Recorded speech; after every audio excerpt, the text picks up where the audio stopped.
Let me say this. There's two things here I don't want to conflate. One is I think Jim Acosta was a little aggressive in saying, Mr. President. A little aggressive. But what Donald Trump did was essentially conflate CNN's very good reporting, which nobody's disputing, with the BuzzFeed article. And that's a very different thing. What CNN reported was not fake news. And by the way, I'm old enough to remember and to have been here when we were all outraged, and rightly so, when Anita Dunn went after Fox News.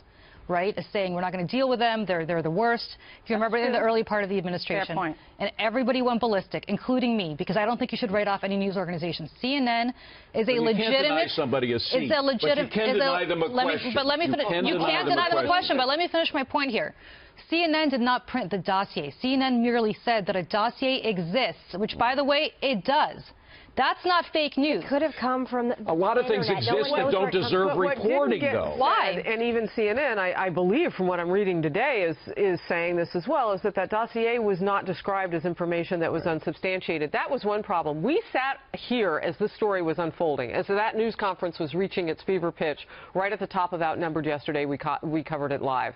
What happened shortly before 1 o'clock, maybe even after we got off the air, was when I first saw it, was the long statement from CNN explaining everything that might have been helpful maybe before the news conference. Now, if I'm getting the times wrong based on when I looked at my phone, I checked it later. If they sent that information out, at least me, and I'm on a lot of mail service.